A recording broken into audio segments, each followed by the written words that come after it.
안녕하세요. 법무법인 선율로 대표 변호사 남성진입니다.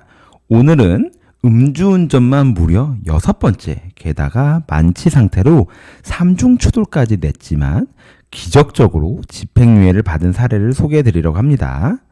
혹시 지금 이번에도 적당히 넘어갈 수 있겠지 이렇게 안일하게 생각하고 계신가요?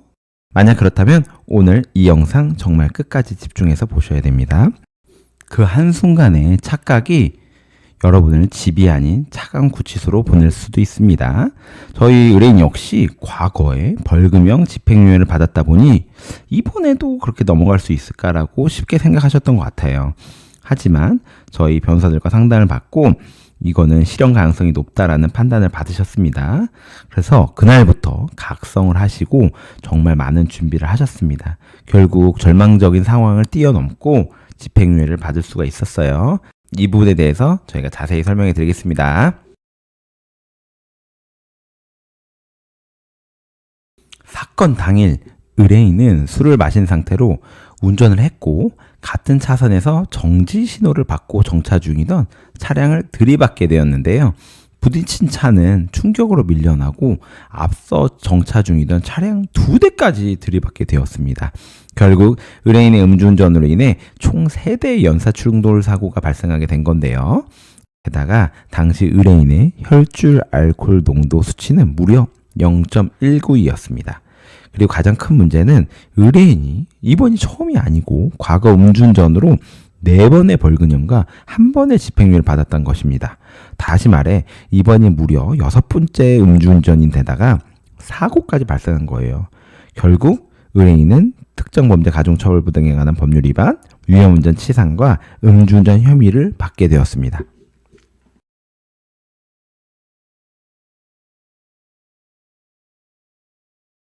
네, 의뢰인처럼 상습적인 음주운전을 하는 분들이 가장 많이 말씀하시는 게 저번처럼 벌금 좀 내고 끝내면 되는 거 아닌가요? 입니다.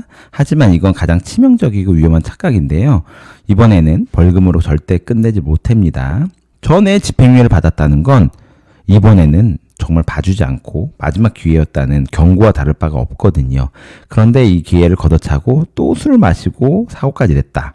그건 판사님 입장에선 이 사람은 기회를 줘도 소용없네. 사회랑 격리시키겠다. 라고 판단할 수밖에 없는 상황이에요.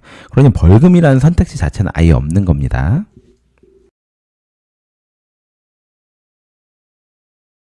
징역일 수도 있는 게 아니고요. 냉정하게 말씀드리면 형의 선택은 징역이 99% 확실한 상황입니다. 혈중 알코올 농도가 0.2에 육박하고 3중 추돌 사고도 있었기 때문에 실무적으로 이 사안이면 최소 징역 1년 이상은 선고되는 게 기본값입니다. 근데도 설마 내가 감옥 가겠어? 혼자 안일하게 대응하시다가 재판 선고날 법정에서 바로 구속되고 집에 돌아가지 못한 분들을 저는 너무 많이 봤습니다. 수임했을 때 상황은 절망적이었고요, 당연히. 그러나 의뢰인과 본 변호인은 포기하지 않고 몇 달 동안 정말 알코올 중독 치료 및 양형자료 준비를 하였습니다. 대신 판사님이 실형 대신 집행유예를 줄 만한 뭔가 확실한 명분이 필요했기 때문에 저희는 한번 이를 준비해 보기로 했습니다. 저희 법무원 선율로는 크게 3가지 전략을 세웠고요. 첫 번째, 피해자와의 신속한 합의입니다. 합의를 재판 단계까지만 하면 되지. 이렇게 생각하실 수도 있는데요. 합의가 안 될 경우 정말 엄벌이 요해졌기 때문에 경찰 단계에서 합의는 다 마무리하고 넘어가는 게 당연히 좋습니다. 그리고 이런 부분들이 합의가 늦어질수록 피해자분들의 화가 더 늘어나기 때문에 엄벌 탄원서가 들어올 수가 있습니다. 따라서 경찰 초기에 변호사가 빠르게 피해자와 접촉을 해서 모두 합의를 끝냈습니다.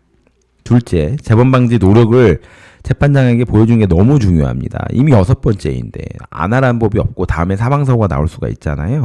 그래서 단순히 술 안 먹겠다 이런 말로는 어렵고 알코올 중독도 정말 적극적인 치료, 일반적 치료가 아닌 정말 적극적인 치료가 필요하고 차량도 매도하고 다시는 같은 잘못을 하지 않겠다는 점을 정확히 보여주는 게 중요합니다. 이런 부분들은 음주 전문 센터를 운영하는 저희가 샘플도 주고 또 의뢰인과 상의해서 창의적 자료를 제출하기도 합니다.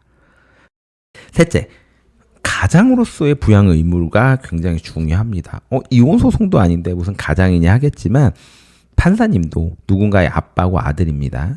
그에 따라서 이 사람이 구속됨으로 인해서 하나의 가정이 파탄날 상황임을 명백히 보여준다면 한 번 더 검토해 볼 여지가 있거든요. 따라서 그런 부분을 진심 어리게 접근하는 게 중요합니다.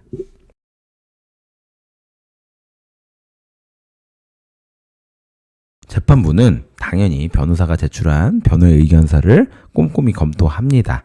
따라서 저희의 노하우는 우선은 양형자료라고 무조건 참고자료로 뒤에 다 넣는 것이 아니고 변호의 의견서에 충분히 담는 게 가장 중요합니다. 그 결과 의뢰인은 집행유예 판결을 받을 수가 있었습니다. 저희도 놀랬고 의뢰인도 구속될 거 생각하고 추리닝 입고 차키 반납하고 가족들에게 인사하고 다 선고일 때 온 상황이었는데 집행유예라는 좋은 결과를 받을 수가 있었습니다.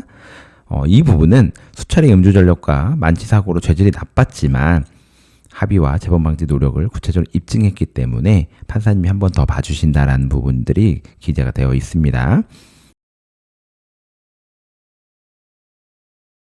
음주운전은 절대 해서는 안 될 명백한 범죄인 것이 사실이고 한순간의 실수로 자신의 모든 것을 잃을 뿐만 아니라 피해자의 가족들의 삶도 잃게 됩니다.